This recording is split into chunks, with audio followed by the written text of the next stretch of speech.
Post-game, Pete Carroll shared the impact Brady has had with the team. We have conversations. I talk to Tom. Chip talks to Tom regularly. I mean, we have a tremendous asset. And so, and we all get along well and we respect each other. And so we just talk, about life and football and whatever it comes. And he has great insight. So we're lucky to have him as an owner. Brady, do you have a problem with the 7-time champion, Tom Brady, sitting in the coaching booth? What that got to do? Don't say this. I'm just asking. Don't say Tom Brady. Don't say I mean, he's a 7-time champion. He's a 7-time champion. I think it's appropriate to mention the fact that he's a 7-time champion. He got a lot of them things. Chris Canty, I know what it is. Your thoughts? Hell no, I don't have a problem with it. Okay. I don't. And I'm just going to assume, because of the history with Tom Brady and all of the scandals that he's had around cheating in the NFL, that he's doing something to gain an unfair competitive advantage. But I'm here for it because that's the nature of the business. That's the industry.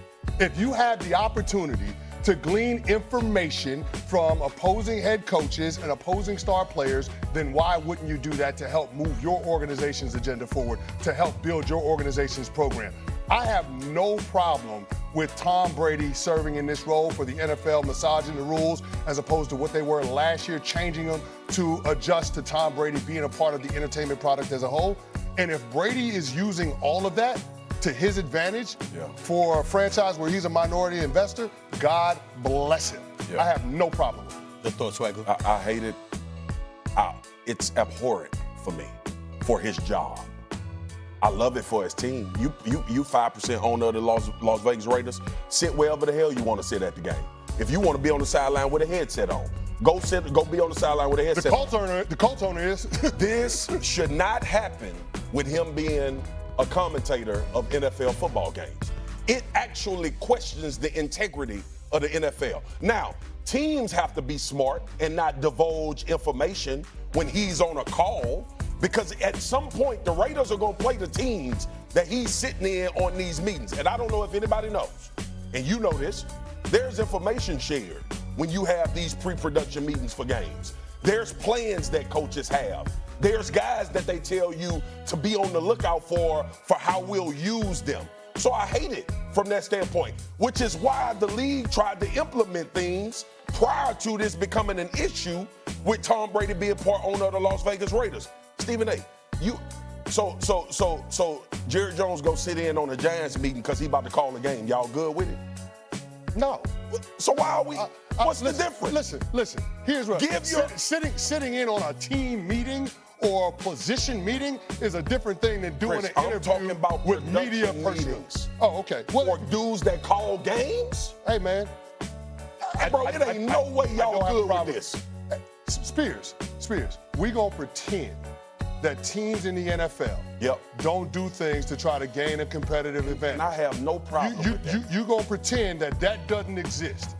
Chris. Come on now. Chris, you okay with owners sitting in pre-production meetings and listening to a team that they about to come? I'm okay with Tom Brady doing it because Tom Brady helps the NFL with their ultimate objective, which is driving revenue. I understand that, but that's not the point. But that is the point. I don't disagree with it. But I don't think it's the point. But that is the point. But go ahead. Stephen A., that is the point. No. Because Tom Brady is an outlier. This is one of one. So trying to compare it to Jerry Jones or trying to compare it to Art Rooney or trying to compare it to John Mara, it doesn't work. What's his role with Las Vegas?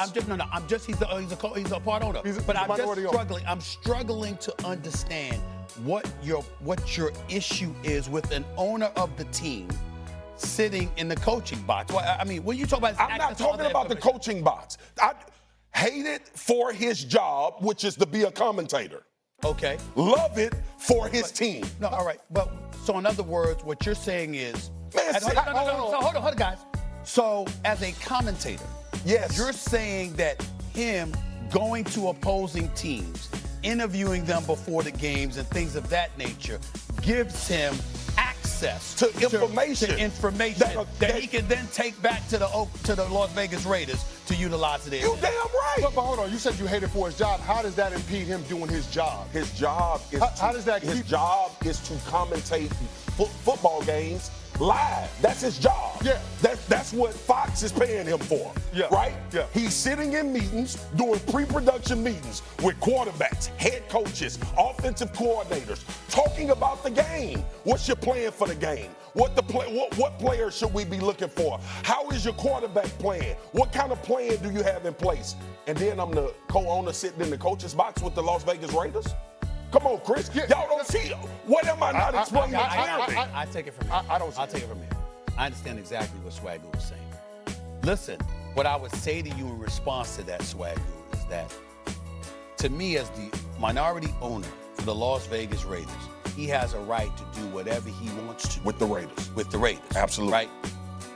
Then it's Fox's responsibility to decide whether or not it's in their best interest, and it's the NFL's responsibility to understand whether or not it's in their best interest to have him as a commentator, thereby allowing him the access that he has to opposing teams. Absolutely. You know, and the information that he ultimately can take back to the Raiders. The point that I'm making is I don't have an issue with what Tom Brady is doing, because as a minority owner for the Las Vegas Raiders, he's free to do what he wants to do.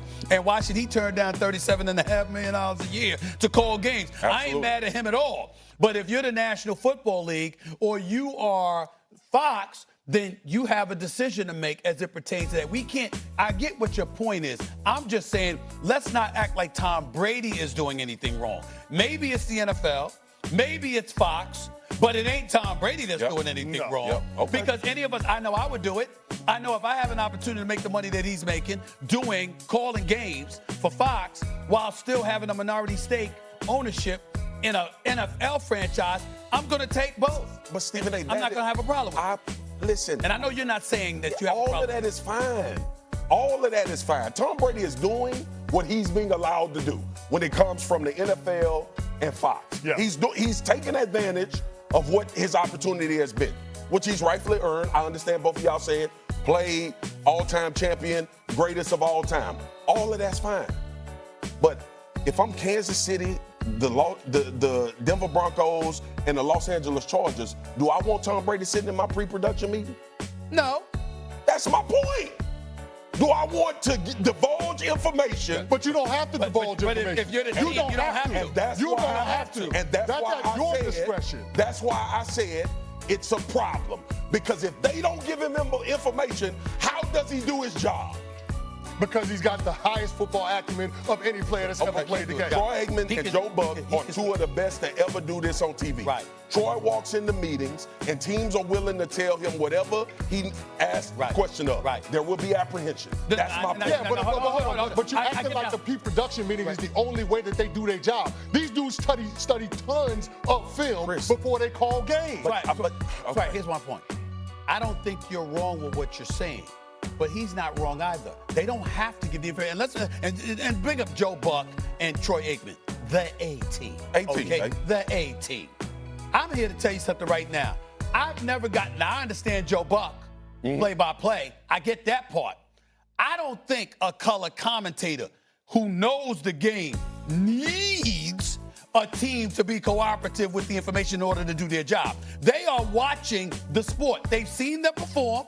They can project what they anticipate should and could happen, and they are able to dissect accordingly. I don't think that, listen, when you see color commentators on the air, no matter what the sport is, talking about stuff, they're usually talking about what they see and what they anticipate seeing. Now, it helps to get that additional information, but it's not required. You do, look at the job that you do. Yep. You call games, you're on Monday Night Countdown. 100%. You're on Get Up and First Take. You go on the air. You don't have to talk to a team Sure and don't. the players in order to do your job. Nope. You absolutely don't. But there's parts of the job when you own a game Okay. that you get information that's It's a better little for bit you to different. have it. It's better for you to have it, but you Stephen A. can do your job without it, is all I'm saying. And that is absolutely true.